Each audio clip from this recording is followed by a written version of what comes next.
just being like locked in. We only spent $800 on our wedding because that's all we could afford. What's up, YouTube? I'm Michael. I'm Brittany. And when we first got married, our life was kind of a mess, and this is going to be our story, or at least the first part of it. So when we first got married, we had a ton of debt, and that debt was split between car loans, student loans, and a little bit of credit cards. We'll address the credit cards first, because I think at the time I was the only one with a credit card. I don't think you had a credit card. I didn't have one.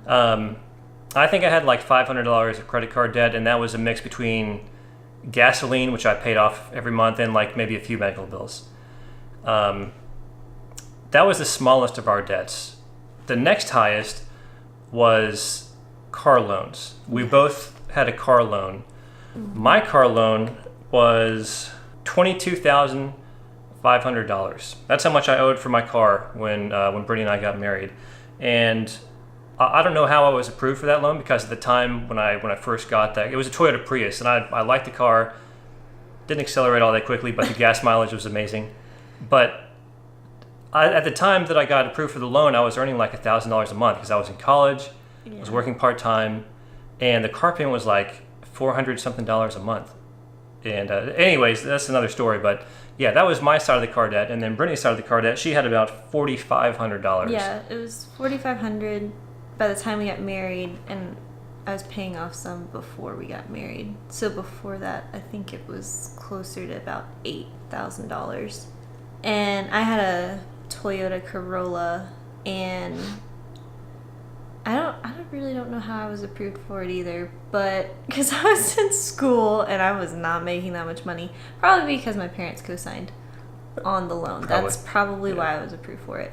And the monthly payment on that car was around $230 a month. A lot better than mine. Yeah.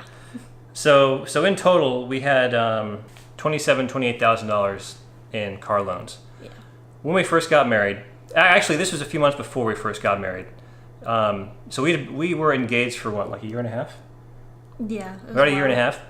And we started kind of analyzing our debts about 4 months before we got married.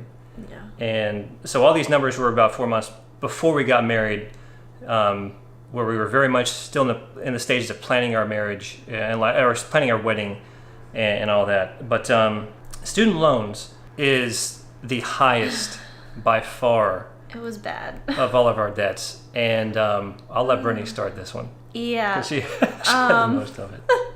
Yeah, I had most of it. So, of course, did what every high schooler does when they're 18. You have no money, and if your parents don't have a lot of money to give you, you get student loans. So I remember going to the bank, sitting down with my mom, and I'll never forget that day. I was sitting to get approved for the loan, and they were telling me about how much it was, and I remember just feeling so bad. Because here are my parents co-signing this loan for me so I can go to school to get this job I really want. And it's like... This is when you were first...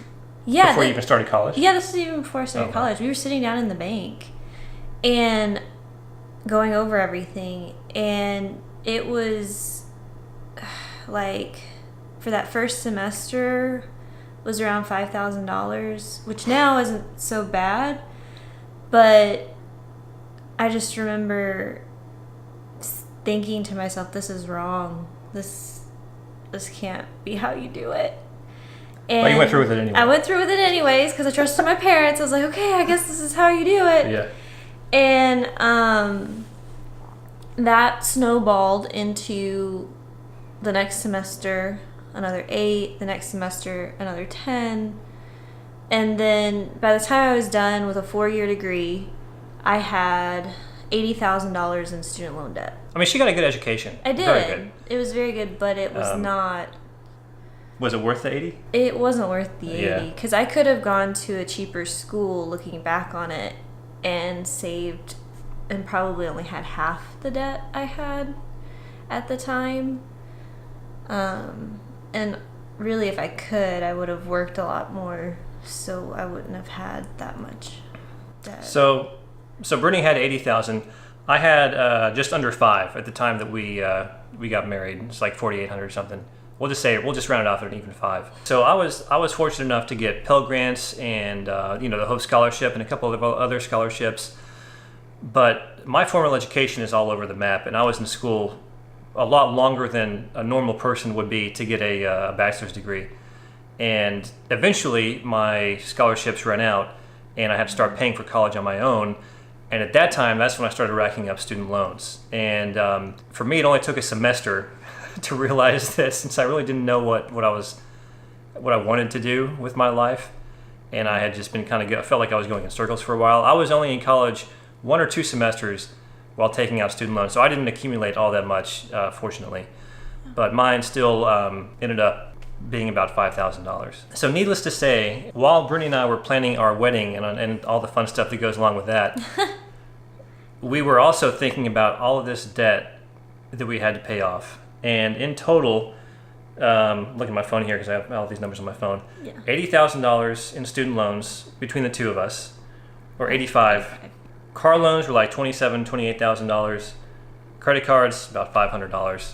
And with the interest that we had allowed to accumulate, in total, the debt that we had going into our marriage was $120,000. When I think of that, I think of they're obviously, I don't know. I'm not sure what videos are coming up over here or whatever the right-hand side of the video is, like people with maybe a lot more than that. But yeah, for us, this was a catastrophic failure. And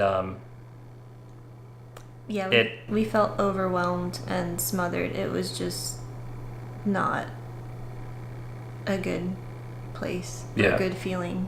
And of course, Brittany was just starting to get her work started. Yeah. It took her about a year after graduating to get a job with her degree, which we'll talk about that in another video. But yeah, it was during the recession time, and everybody was just holding on to their employees and not hiring at the time, so it was just a little bit difficult.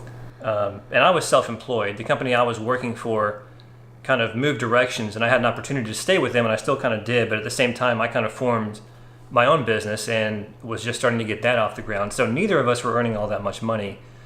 And when we got married, between the two of us, we had like $800 to $1,000 a month in just debt payments between student loans and car payments and credit card bills. Yeah. And we were only making it wasn't all that much. Yeah, at the 40,000 maybe? Yeah, it was like maybe 40,000 a year. Yeah. That was it. At the end of the day, we were just normal. I'm not sure how normal it is for a couple to have $120,000 of debt outside of their house, but we were just doing what everyone else was doing, like financing a new car or a fairly somewhat newer used car. And definitely don't go to school debt free. You got to rack up those student loans, right?